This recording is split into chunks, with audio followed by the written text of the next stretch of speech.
राजद के जितने वोटर्स हैं, जितने प्रत्याशी हैं और जो उसके कार्यकर्ता हैं, वो सब ये दावा कर रहे हैं कि बोचहा जीत के साथ राजद एक नया राजनीतिक बिहार में लकीर खींचने जा रही है। जहाँ एक तरफ भूमिहार अगेंस्ट हो गए हैं, सारा जातिगत समीकरण जो है वो भाजपा के खिलाफ होता जा रहा है, जो सिंपैथी वोट है वो उसकी तरफ एक बार भी नहीं जा रहा है, और जो जदयू का रवैया है ये स्पष्ट करता है। जदयू के कई नेता तो दबी जुबान में ये भी कह रहे हैं कि राजद जीत चुकी है।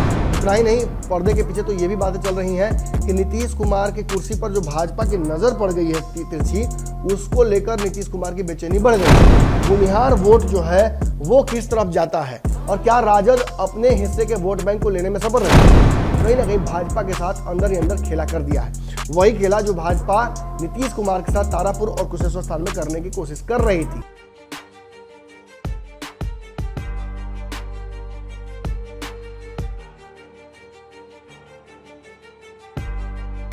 नमस्कार, ये छोटा पंचनामा है।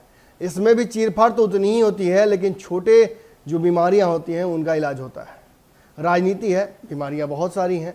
आपको पता है कि बोचहा का लगातार हम चीरफाड़ कर रहे हैं। बोचहा में निष्कर्ष अब तक नहीं आया है।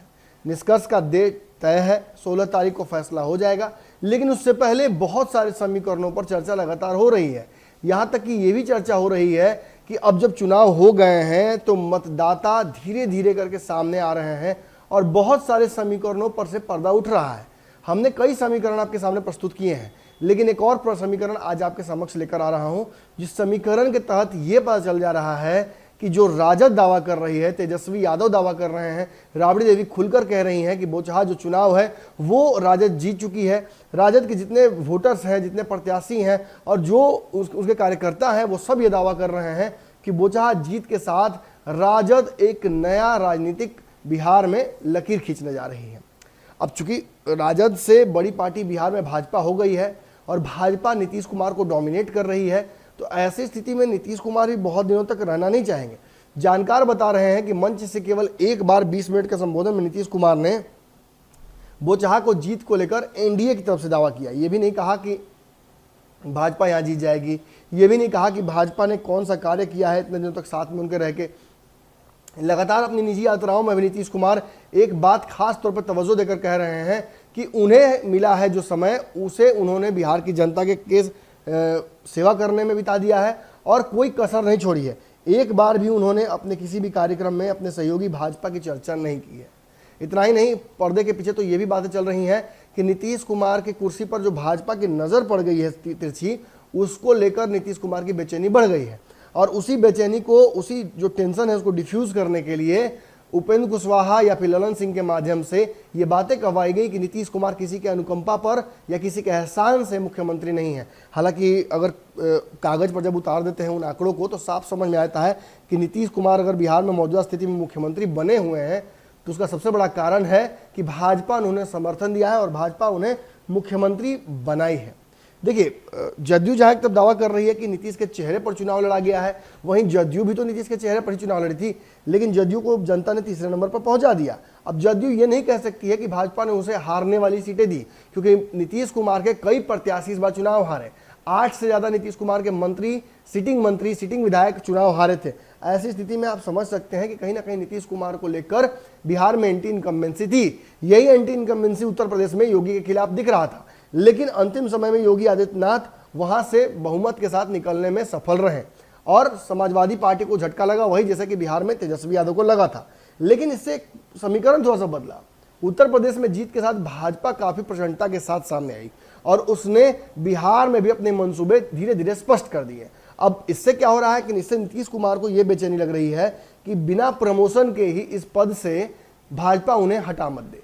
अब चूंकि भाजपा बिहार में नंबर 1 पार्टी हो गई है, कटसी चूंकि वीआईपी की जो पार्टी थी उसके सारे विधायकों को तोड़ लिया और एकमात्र जो बची हुई सीट है बोचहा, जिस पर वीआईपी अभी भी संघर्षरत है, क्योंकि वहां के मुसाफिर पासवान जो विधायक थे वो गुजर गए हैं। उनके पुत्र को वहां से टिकट देने की तैयारी थी इनकी, लेकिन वो तो चले गए राजद में और इस सीट को छीन लिया एनडीए की तरफ से भाजपा ने और बेबी कुमारी को उतार दिया। लेकिन अंतिम समय में गीता कुमारी को उतार कर जो रमी राम की पुत्री हैं, यहां से राजद और भाजपा दोनों को चुनौती देने के लिए मुकेश सहनी उतरे थे। मुकेश सहनी अपने समाज का वोट लेने में सफल रहे हैं। ये चुनाव के दिन और चुनाव के पहले भी समझ में आ रहा था, अब तो और समझ में आ रहा है बाद में जब रुझान सामने आ रहे हैं धीरे धीरे करके। लेकिन सब कुछ डिपेंड कर रहा था कि आखिर भूमिहार वोट जो है वो किस तरफ जाता है और क्या राजद अपने हिस्से के वोट बैंक को लेने में सफल रही। तो देखिए, पिछड़ा अति पिछड़ा में तो कोई बहुत बड़ी टूट हुई नहीं है। चिराग पासवान चुनाव लड़े नहीं, इसलिए कहा जा रहा था कि उसका फायदा भाजपा को मिल जाएगा, लेकिन अंतिम समय में चिराग पासवान के साथ जो भाजपा ने किया, इसकी वजह से ये वोट बैंक वापस राजद की तरफ शिफ्ट हो सकता है, हो कह सकता है, हुआ है। और जो 20% के आसपास का वोट बैंक था मुसलमानों और यादवों का, वो तो राजद की तरफ चला गया है। लेकिन मुख्यतः बात की जा रही थी ओबीसी समाज के उस वोट बैंक की जिस पर नीतीश कुमार का कहीं ना कहीं कहा जाता है पकड़ है। लेकिन इस अंतिम समय में खबर यह आई कि उस वोट बैंक पर नीतीश कुमार ने कोई क्लियर मैसेज नहीं देकर, उस वोट बैंक को भाजपा की तरफ डिलीवर नहीं कराकर कहीं ना कहीं भाजपा के साथ अंदर ही अंदर खेला कर दिया है। वही खेला जो भाजपा नीतीश कुमार के साथ तारापुर और कुशेश्वर स्थान में करने की कोशिश कर रही थी। अब नीतीश कुमार को मौका मिला है। देखिए, फिर मैं वही बात कहूंगा, बिहार में जो सरकार बनाने को लेकर अगर ये सीट बहुत महत्वपूर्ण होती तो नीतीश कुमार शायद अपनी पूरी मशीनरी को लगा दिए होते इस जीत को सुनिश्चित कराने में। लेकिन चूंकि इस जीत हार से कोई सरकार के स्वास्थ्य को फर्क पड़ने वाला नहीं है, और उससे भी बड़ी बात कि अगर भाजपा इस सीट पर जीत जाती है तो वो नीतीश कुमार को फिर से एक बार कटघरे में खड़ा करने की कोशिश करेगी और नीतीश कुमार की कुर्सी पर या नीतीश कुमार के मंसूबों पर पानी फेरना शुरू कर देगी। आप देख सकते हैं कि जो तीव्र गति से जदयू मांग कर रही थी बिहार को विशेष राज्य के दर्जे की, जिसको लेकर कैंपेन भी चला रहे थे ललन सिंह, वो कैंपेन थम गया है। आप देख सकते हैं कि जातिगत जनगणना को लेकर नीतीश कुमार किस तरीके से अड़े हुए थे, वो भी थम गया है। आप देख सकते हैं कि नीतीश कुमार के विपरीत भाजपा अपने एजेंडे को लेकर काफी मुखर हो गई है। गिरिराज सिंह सामने आ गए हैं, गिरिराज सिंह अपने जो चिर निद्रा है उससे जग गए हैं और वो जनसंख्या नियंत्रण कानून की बात कर रहे हैं। रामनवमी पर भी आपने देखा किस तरीके से जुलूस निकले और इन जुलूसों में भाजपा और आरएसएस का पूरा कहा सकता है छाया दिखा। छाया का सामने से आकर सब कुछ हो रहा था। और ऐसी स्थिति में देश में जब कम्युनल हार्मनी भी खतरे में पड़ जाती है तो ये जरूर सवाल खड़ा होता है कि क्या बिहार इससे बच पाया। जी नहीं, बिहार भी नहीं बच पाया। बिहार में भी कई हिंसक छिटपुट घटनाएं हुई जिससे जातीय और जो सामाजिक उन्माद है वो बढ़ा। ऐसी स्थिति में बताया जा रहा है कि भाजपा बिहार को हथियाने के लिए उसी ट्राइड एंड टेस्टेड फॉर्मूले को लेकर आई है जो कि उत्तर प्रदेश और बाकी राज्यों में सफल दिख रहा है, यानी कि हिंदू मुस्लिम पोलराइजेशन। लेकिन नीतीश कुमार किसी भी ऐसे समीकरण को बिहार में लागू नहीं होने देंगे। आपको याद होगा 2 साल पहले रामनवमी जब हो रही थी, उस दौरान केंद्रीय मंत्री अश्विनी चौबे के पुत्र अरिजीत शाश्वत भागलपुर में रामनवमी की जुलूस निकालते हैं। उस जुलूस पर कोई पत्थरबाजी कर देता है जिसके बाद हिंदू मुस्लिम का राइट होने की स्थिति आ जाती है। और भागलपुर जो कि 26 साल पहले एक बार देख चुका है इस तरह की बहुत ही विकृत परिस्थितियों को, वो दोबारा ऐसी परिस्थितियों में जाने वाला होता है। तो नीतीश कुमार गिरफ्तारी तक करवाते हैं अरिजीत चौबे की। और सबसे बड़ी बात कि सदन के अंदर वो कहते हैं कि मैं इस तरह के किसी भी कार्यों को बर्दाश्त नहीं करूंगा। इसके बाद आज नीतीश कुमार चुप्पी साध लेते हैं जब रामनवमी पर इस तरीके की झड़पें होती हैं। और सबसे बड़ी बात कि भाजपा नीतीश कुमार पर दबाव एक जगह नहीं डाली हुई है। जहां एक तरफ बिहार में हो रही हिंसक घटनाओं को लेकर, छोट लूट और जो चोरी हो रही है उसको लेकर, वहीं दूसरी तरफ जो शराबबंदी कानून है उसको लेकर भाजपा नीतीश कुमार को काफी घेर रही है। और इन सारी परिस्थितियों की वजह से नीतीश कुमार काफी परेशान है। और इसका जवाब नीतीश कुमार को एक ही लगता है कि इस चुनाव में भाजपा को पर्दे के पीछे रहकर जिस तरीके से खेल चिराग पासवान के माध्यम से भाजपा ने किया था, उसी तरीके का कोई झटका भाजपा को देकर भाजपा को शांत किया जाए और भाजपा को बोचहा में जीतने से रोका जाए। देखिए, इन सब के बीच जो कुर्बानी है वो तो बेबी कुमारी की हो जाएगी। पिछले चुनाव से ही बेबी कुमारी की लोकप्रियता काफी घटी है। हालांकि वो निर्दलीय चुनाव लड़ी थी और जीती भी थी, लेकिन बेबी कुमारी की लोकप्रियता पिछले चुनाव में इसलिए घटी थी क्योंकि अंदरूनी भी टूट है भाजपा में वहां, और जो एमएलसी प्रत्याशी हों चाहे सुरेश शर्मा हो, ये सारा जो समीकरण लोकल लेवल पे है वो बेबी कुमारी के खिलाफ जा रहा था।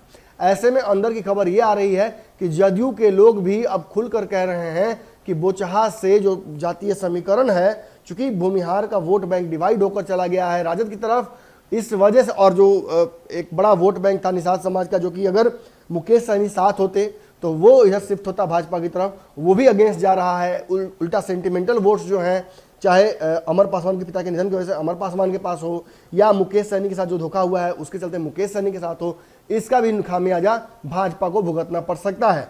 सीधी बात है, जहाँ एक तरफ भूमिहार अगेंस्ट हो गए हैं, सारा जातिगत समीकरण जो है वो भाजपा के खिलाफ होता जा रहा है, जो सिंपैथी वोट है वो उसकी तरफ एक बार भी नहीं जा रहा है।